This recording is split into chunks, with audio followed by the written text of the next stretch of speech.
Hello friends, टेलियास के मंच पर आपका स्वागत है। तो करंट अफेयर्स की सीरीज में आज हम अपने national international current affairs discuss करेंगे। लास्ट जो सीरीज थी हमारी उसमें हमने छत्तीसगढ़ के करंट अफेयर्स डिस्कस किए थे।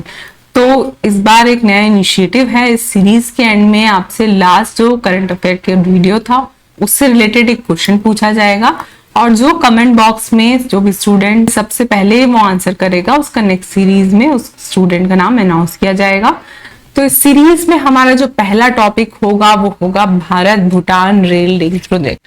तो हाल ही में भारत ने भूटान के साथ एक प्रोजेक्ट पर काम के लिए एग्जीक्यूट किया है, वो है Bharat Bhutan rail link project. ये भारत का भूटान के साथ ट्रांस रेलवे प्रोजेक्ट है। तो हमारे इसकी हिस्ट्री ये है कि हमारे प्रधानमंत्री नरेंद्र मोदी मार्च 2024 में उन्होंने भूटान की यात्रा की, तब इस पर एमओयू हुआ था। हाल ही में इसका एग्जीक्यूशन हो रहा है। तो ये जो रेल प्रोजेक्ट है वो 89 किलोमीटर लंबा है। तो ये जो 89 किलोमीटर लंबा इंडिया और भूटान के बीच कनेक्टिविटी होगी वो इंडिया के लगभग 1.5 लाख किलोमीटर जो रेलवे ट्रैक है उससे भूटान को कनेक्टिविटी प्रोवाइड करेगा। अब ये जो प्रोजेक्ट है वो पूरी तरह से भारत के द्वारा वित्त पोषित है। ये 2 भागों में डिवाइडेड है। पहला है कोकराझार गेलीफू लाइन, दूसरा है बनारहाट सामतसे लाइन। तो ये जो कोकराझार गेलीफू लाइन है ये भारत के नॉर्थ ईस्ट से भूटान को जोड़ेगा। जैसा कि आप देख सकते हैं ये कोकराझार है भारत का नॉर्थ ईस्ट असम का पार्ट और ये गेलीफू है भूटान का पार्ट। तो ये दोनों आपस में कनेक्ट हो रहे हैं। इसकी अगर हम लंबाई देखेंगे तो 69 किलोमीटर की लंबाई है। तो ये जो गेलीफू है भूटान की माइंडफुल सिटीज को कहा जा रहा है। भूटान का एक ग्रीन सिटी है, ट्रेडिशनल सिटी है गेलीफू, उससे जो है नॉर्थ ईस्ट असम को कनेक्ट करेगा। तो जिससे भूटान का इस क्षेत्र का विकास होगा और भारत की जो नॉर्थ ईस्ट असम का एरिया है वो भी डेवलप होगा। दूसरी अगर परियोजना पे बात करेंगे बनारहाट सामतसे लाइन, तो ये भारत के वेस्ट बंगाल एरिया से भूटान के सामतसे एरिया को जोड़ेगा। अब जो इसकी अगर हम लंबाई देखेंगे तो ये लगभग 20 किलोमीटर लंबी परियोजना है। ये इस परियोजना से छोटी है। ये वेस्ट बंगाल के जलपाईगुड़ी जिले के बनारहाट को भूटान के सामतसे क्षेत्र से जोड़ेगी। जो सामतसे है भूटान का एक प्रमुख औद्योगिक क्षेत्र है, जिससे इस परियोजना के बनने से जो हमारा वेस्ट बंगाल के एरिया है और जो भूटान का सामतसे है वो जुड़ेगा। तो इससे जो सामतसे औद्योगिक क्षेत्र है उसका और भी विकास होगा और वेस्ट बंगाल एरिया में कनेक्टिविटी बढ़ेगी। तो हमने इस परियोजना को 2 भाग में देखा। पहला तो हम नॉर्थ ईस्ट से जोड़ रहे हैं, दूसरा हम पश्चिम बंगाल से जोड़ रहे हैं। तो नॉर्थ ईस्ट से हम गेलीफू जोड़ रहे हैं और वेस्ट बंगाल से हम सामतसे एरिया को जोड़ रहे हैं। तो ये 2 पार्ट है इस परियोजना के। 89 किलोमीटर टोटल ये परियोजना है। अगर हम इस परियोजना का व्यय देखेंगे तो इसकी कुल लागत जो है 4033 करोड़ रुपए है। तो जैसा कि पहली जो लाइन है वो लगभग 69 किलोमीटर लंबी है जो नॉर्थ ईस्ट वाले एरिया को जोड़ रही है, तो उसकी लागत भी ज्यादा है। उसकी लागत है 3456 करोड़ रुपए। जो दूसरी परियोजना है उसकी लंबाई कम है, 20 किलोमीटर है, तो उसकी जो लागत भी कम होगी। तो ये है 577 करोड़ रुपए। तो ये जैसा कि हमने बताया कि ये जो परियोजना है पूरी तरीके से भारत के द्वारा वित्त पोषित है। भारत और इसकी भूमि अधिग्रहण की प्रक्रिया अभी प्रारंभ हो गई है। होप ये परियोजना जल्दी अपने समय में बनकर तैयार हो जाए। तो इस परियोजना के बनने से महत्व क्या होगा, आखिर ये परियोजना क्यों बन रही है और ये जो cross border rail link project है इसके बाद भारत और भूटान में क्या परिवर्तन आएंगे। तो इस परियोजना के बनने से सबसे पहले तो भूटान की जो इकोनॉमी है उसको बढ़ावा मिलेगा। जो माल ढुलाई है वो आसान होगी, पर्यटन जो है वो सुगम होगा, दोनों ही देशों का टूरिज्म सेक्टर जो है विकसित होगा, रोजगार के नए अवसर मिलेंगे और साथ ही औद्योगिक क्षेत्र का विकास होगा। निर्यात और आयात है वो सुगम होगा। और ये परियोजना इसलिए भी इंपॉर्टेंट है कि भारत जो है भूटान का सबसे बड़ा व्यापारिक साझेदार है। तो ऐसे में क्रॉस बॉर्डर जो रेल लिंक प्रोजेक्ट है वो दोनों ही क्षेत्रों के जो आयात निर्यात है, इंपोर्ट एक्सपोर्ट है गुड्स का, उसको सुगम बनाएगा। तो ये जो थी परियोजना भारत और भूटान के बीच, उसकी लंबाई, उसका कॉस्ट, उसका महत्व। तो ये जो परियोजना है आपके वनडे के हिसाब से, आपके मेंस के हिसाब से, इंडिया भूटान रिलेशन के अकॉर्डिंग बहुत इंपॉर्टेंट हो जाती है। इसको आप पॉइंट वाइज याद रखेंगे। इसके बाद अगर हम अपना नेक्स्ट करंट अफेयर देखेंगे तो वो है एशिया कप 2025, हाल ही में हुआ है और बहुत ही इंपॉर्टेंट हो जाता है क्योंकि इंडिया ने ये कप जीता है। तो एशिया कप जो है इंडिया ने जीता है, दुबई में ये इसका आयोजन हुआ था। फाइनल में इसने पाकिस्तान को हराया है और भारत का ये 9वां खिताब है, 9वीं बार भारत ने एशिया कप जीता है। तो इस टूर्नामेंट में जो है भारत के क्या क्या रिकॉर्ड्स रहे, भारत में मैन ऑफ द मैच किसको दिया, मैन ऑफ द सीरीज किसको दिया, हम देखेंगे। तो भारत ने जो है, जैसे कि हमने बताया कि 9 बार एशिया कप जीता है। ये किसी भी टीम द्वारा सबसे ज्यादा बार जीता जाने वाला एशिया कप का रिकॉर्ड है। दूसरा अगर हम देखेंगे तो श्रीलंका जो है सेकेंड है, 6 बार इसने एशिया कप जीता है। थर्ड जो है वो पाकिस्तान है, इसने 2 बार एशिया कप जीता है। अगर हम अभी के रिसेंट एशिया कप की बात करेंगे तो इसमें प्लेयर ऑफ द मैच दिया गया था तिलक वर्मा को और प्लेयर ऑफ द सीरीज दिया गया था अभिषेक शर्मा को। अगर हम एशिया कप के फॉर्मेट की बात करेंगे तो ये ओडीआई और T20 दोनों ही फॉर्मेट के बीच संयुक्त रूप से खेला जाता है। अगर हम एशिया कप की हिस्ट्री की बात करेंगे कि कब से प्रारंभ हुआ, तो एशिया कप की शुरुआत 1984 से हुई। अगर हम पहला एशिया कप की बात करेंगे तो यूएई के जो शारजाह शहर है वहां पर खेला गया था और यूएई में ही इसका मुख्यालय है। अगर हम इसकी फॉर्मेट देखेंगे तो इसका जो फर्स्ट फॉर्मेट था वो राउंड रॉबिन फॉर्मेट था। इसमें भारत, श्रीलंका और पाकिस्तान, इन 3 देशों ने भाग लिया था और जो फर्स्ट मैच था वो पाकिस्तान और श्रीलंका के बीच हुआ था। तो आपके लिए ये इंपॉर्टेंट हो जाता है कि एशिया कप कब से खेला जा रहा है, तो 1984 से, इसका मुख्यालय यूएई में है और पहला जो है मैच किसके बीच खेला गया था। तो ये एशिया कप वर्तमान और इसकी हिस्ट्री। इसके बाद ही क्रिकेट से रिलेटेड ही एक न्यूज है कि बीसीसीआई के हाल ही में नए चेयरमैन नियुक्त हुए हैं, नए अध्यक्ष नियुक्त हुए हैं। तो हाल ही में जो बीसीसीआई की 94th ईयरली बैठक हुई थी, जो हुई थी 28 सितंबर 2025 को मुंबई में, इसमें सर्वसहमति से जो मिथुन मन्हास है उनको बीसीसीआई का नया चेयरमैन घोषित किया गया। तो इन्होंने जो है रोजर बिन्नी का स्थान लिया है। मिथुन मन्हास जी ने, बीसीसीआई के जो पूर्व अध्यक्ष थे वो रोजर बिन्नी थे, तो फिलहाल जो है वो मिथुन मन्हास जी हैं। तो इसके बाद ही बीसीसीआई के जो अधिकारी हैं, ऑफिसर्स हैं, वो इंपॉर्टेंट हो जाते हैं। तो चेयरमैन आप सब जानते हैं मिथुन मन्हास। अगर हम इसके उपाध्यक्ष की बात करेंगे तो राजीव शुक्ला जी हैं। इसके सेक्रेटरी सचिव जो है वो देवजीत सैकिया है और ज्वाइंट सेक्रेटरी जो है वो प्रभजीत भाटिया है। तो ये चारों ही पोस्ट इंपॉर्टेंट है, लेकिन अध्यक्ष, उपाध्यक्ष और सचिव ये आप जरूर याद रखेंगे, ये 3 पोस्ट, क्योंकि हाल ही में चेयरमैन अपॉइंट हुए हैं तो दूसरे भी पोस्ट इससे रिलेटेड आपसे पूछा जा सकता है। तो इसके बाद ही हम बीसीसीआई का इतिहास देखेंगे कि बीसीसीआई की हिस्ट्री क्या है, इसका गठन कब हुआ था। तो बीसीसीआई का फुल फॉर्म है भारतीय क्रिकेट कंट्रोल बोर्ड, ठीक है। इसकी स्थापना हुई थी 4 दिसंबर 1928 को दिल्ली के रोशन आरा क्लब में। तो 1928 में ये बना था। दिल्ली के रोशन आरा क्लब में खिलाड़ियों के द्वारा सामूहिक रूप से इसकी स्थापना की गई। इसका जो उद्देश्य था वो ब्रिटिश एकाधिकार को क्रिकेट पर समाप्त करना था। पहले जो था वो क्रिकेट गेम पर मोनोपोली एक प्रकार से ब्रिटिशर्स की थी, तो इसको खत्म करने के लिए, इंडिया में क्रिकेट को प्रमोट करने के लिए, आगे बढ़ाने के लिए बीसीसीआई की स्थापना की गई।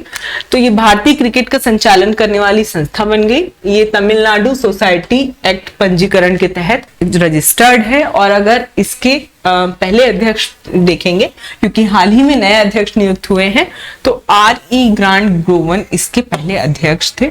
तो वर्तमान अध्यक्ष, पहले अध्यक्ष, उन्होंने किसका स्थान लिया, बीसीसीआई कब बना, ये आपके लिए इंपॉर्टेंट हो जाता है। इसके बाद हम अपनी नेक्स्ट न्यूज देखेंगे जो कि स्पोर्ट्स से रिलेटेड है। हाल ही में वर्ल्ड पैरा आर्चरी जो है चैंपियनशिप हुआ था। इसमें जो है भारत की शीतल देवी, उन्होंने फर्स्ट प्राइज जीता है और गोल्ड मेडल जीता है।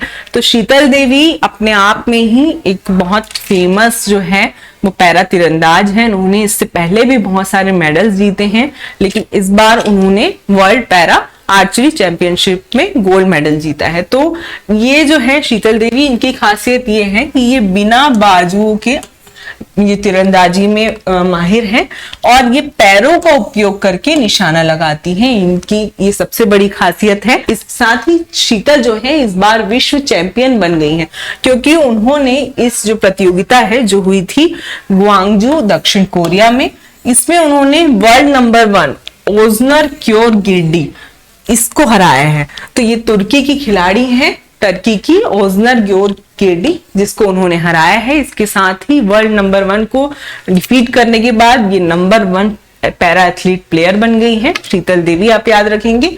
तो इसके साथ ही एक और प्लेयर है तोमन कुमार, इन्होंने पुरुषों की कंपाउंड प्रतियोगिता में स्वर्ण पदक जीता है। अब आप कमेंट बॉक्स में बताएंगे कि तोमन कुमार किस स्टेट से बिलोंग करते हैं। तो इस प्रतियोगिता के बाद अगर हम शीतल देवी की प्रारंभिक उपलब्धियां देखेंगे तो वो भी बहुत इंपॉर्टेंट है, क्योंकि किसी भी एग्जाम में अगर कोई खिलाड़ी गोल्ड मेडल जीतता है तो उसकी प्रीवियस अचीवमेंट्स भी अक्सर पूछी जाती है। तो अगर हम इसकी प्रीवियस अचीवमेंट्स देखेंगे तो 2025 में जैसे उन्होंने पैरा आर्चरी चैंपियनशिप में गोल्ड मेडल जीता, ये तो हम डिस्कस कर चुके हैं।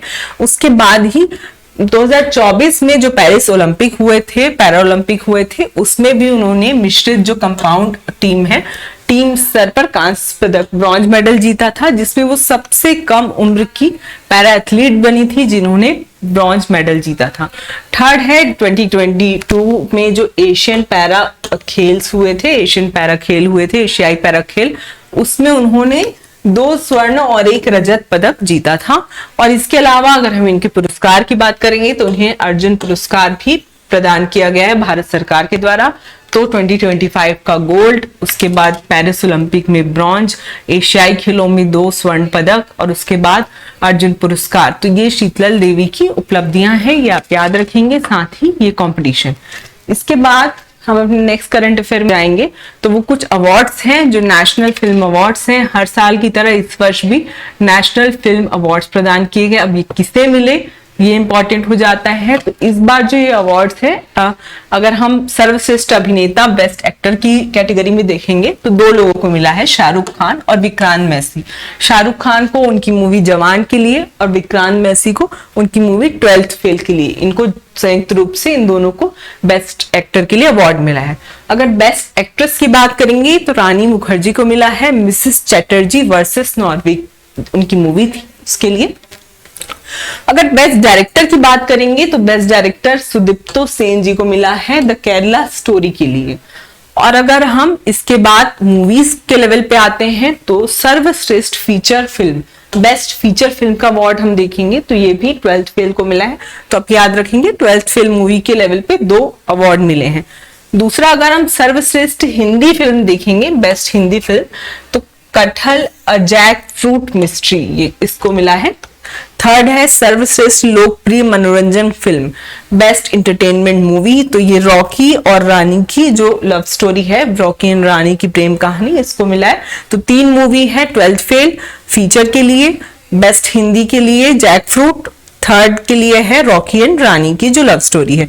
तो ये 3 मूवी आप याद रखेंगे, एक्टर, एक्ट्रेस और डायरेक्टर।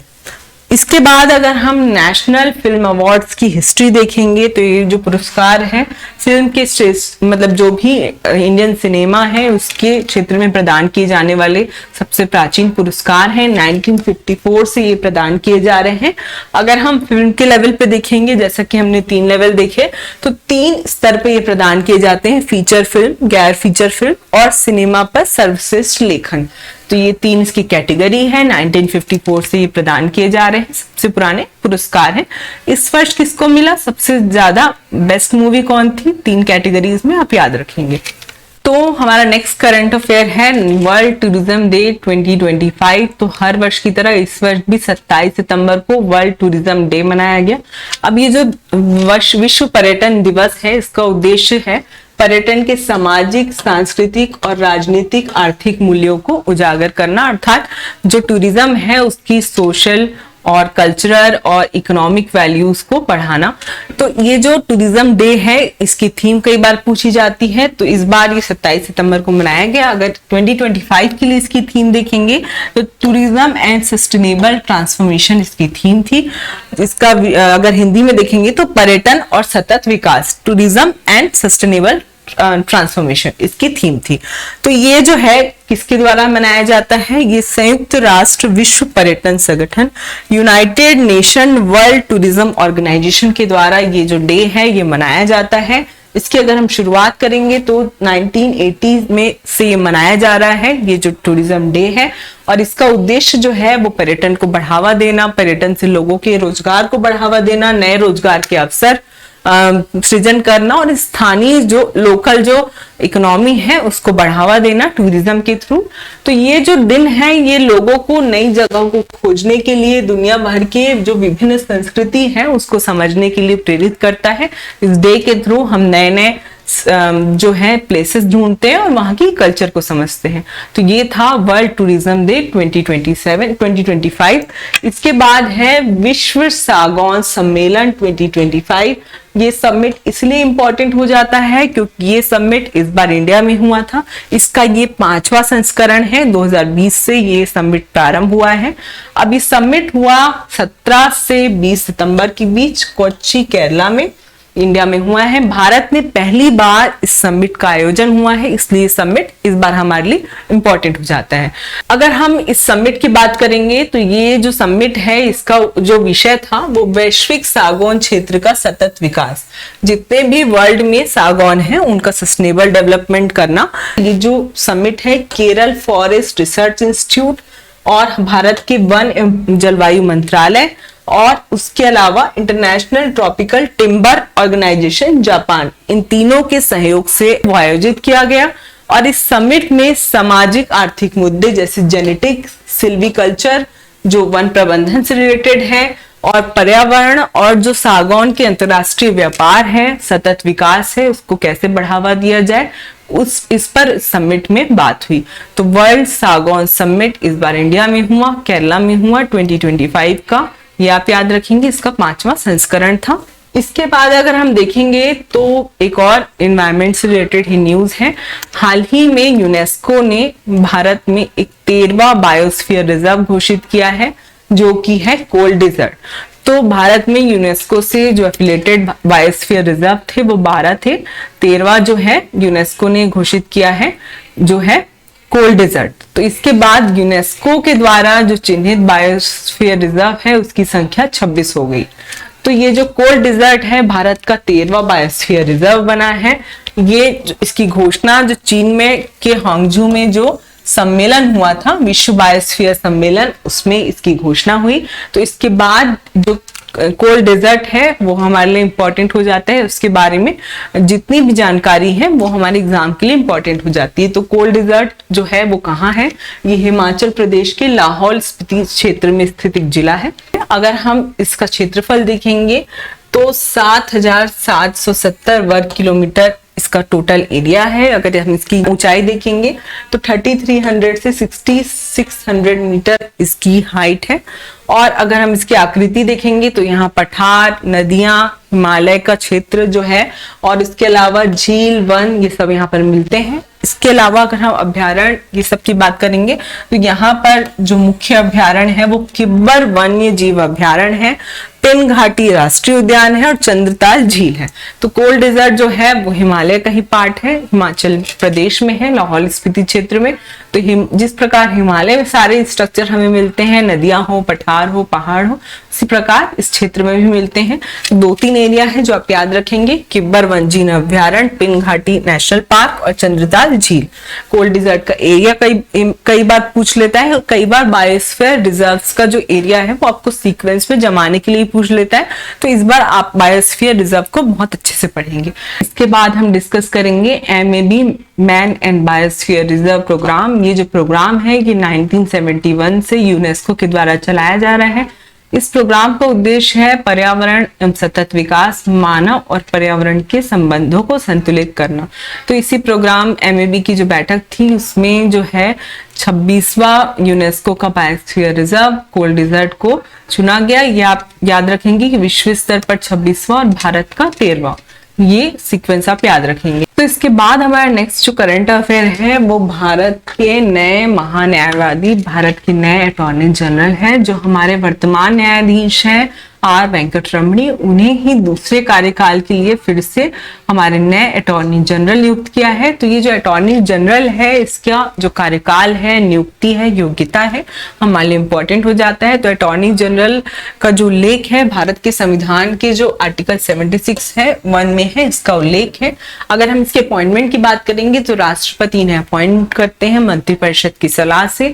अगर हम इनकी योग्यता की बात करेंगे तो या तो ये सुप्रीम कोर्ट के जज हों, या तो ये सुप्रीम कोर्ट में 5 साल तक एज ए लॉयर काम कर चुके हों, या हाई कोर्ट में 10 साल तक एज ए लॉयर काम कर चुके हों। अगर ये नहीं तो राष्ट्रपति की नजर में महत्वपूर्ण विधिवेत्ता हो। तो ये इनकी योग्यता हुई, नियुक्ति और कार्यकाल। इसके बाद जैसा कि हमने डिस्कस किया था कि हम अपने लास्ट करंट अफेयर के जो है सेशन, उसमें से कुछ क्वेश्चन आपसे पूछेंगे। तो एक क्वेश्चन है कि छत्तीसगढ़ के जो नवीन मुख्य सचिव नियुक्त हुए हैं वो किस अंतरराष्ट्रीय संस्था में, किस इंटरनेशनल ऑर्गेनाइजेशन में काम कर चुके हैं। तो आपके 4 ऑप्शन है, world bank, IMF, Asian development bank और ब्रिक्स बैंक। ABCD 4 ऑप्शंस में एक ऑप्शन आप कमेंट बॉक्स में बताएंगे एज सून एज पॉसिबल। इसके बाद जो है वो हमारा युवाचार समाचार है, जिसका आप सभी को इंतजार था। जो हमारा सितंबर मंथ का पूरा करंट अफेयर है वो इस युवाचार मैगजीन में है। हमारे वीडियोस में जो कवर होता है उसकी और ज्यादा डिटेलिंग इस मैगजीन में है।